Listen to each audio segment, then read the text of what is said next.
দাও দাও করে পুড়ল বগুড়া শহরে ৩টি দোকান। মঙ্গলবার বিকেলে শহরের স্টেশন সড়কে গাড়ি রাখাকে কেন্দ্র করে ডাব ব্যবসায়ীদের সঙ্গে সিএনজি চালিত অটোরিকশা চালকদের বাকবিতণ্ডা হয়। ঝগড়া থামাতে মোটর শ্রমিক ইউনিয়নের দুই নেতা সেখানে গেলে তাদের উপর হামলা চালিয়ে ধারালো অস্ত্র দিয়ে আঘাত করেন ব্যবসায়ীরা। এরই প্রতিবাদে বুধবার সকাল থেকে আন্তজেলায় পরিবহন চলাচল বন্ধ রেখে শহরের বিভিন্ন সড়কে বিক্ষোভ করেন শ্রমিক নেতাকর্মীরা। ভোগান্তিতে পড়েন যাত্রীরা। এক পর্যায়ে স্টেশন সড়কে বন্ধ থাকা ডাবের ৩টি আড়তে ভাঙচুর করে আগুন ধরিয়ে দেন বিক্ষোভকারীরা। পরে ফায়ার সার্ভিসের সদস্যরা আগুন নিয়ন্ত্রণে আনে। শুধু নারকেল কিছু ক্ষতিগ্রস্ত হয়েছে, তবে স্থাপনার তেমন একটা ক্ষতিগ্রস্ত হয়নি। খবর পেয়ে ঘটনাস্থলে গিয়ে সেনাবাহিনী পরিস্থিতি নিয়ন্ত্রণে আনে। পাশাপাশি সুষ্ঠু বিচারের আশ্বাসে ৩ দিনের জন্য ধর্মঘট প্রত্যাহার করে মোটর শ্রমিক ইউনিয়ন।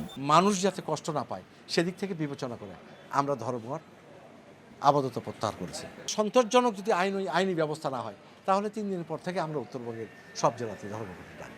ধর্মঘটের বিষয়টি ছিল এটি শান্তিপূর্ণভাবে তারা প্রত্যাহার করে নিয়েছেন, যান চলাচল সহ অন্যান্য স্বাভাবিক অবস্থা। আহত মোটর শ্রমিক ইউনিয়নের দুই নেতা আনোয়ার রানা ও হযরত আলী বগুড়া শহীদ জিয়াউর রহমান মেডিকেল হাসপাতালে চিকিৎসাধীন।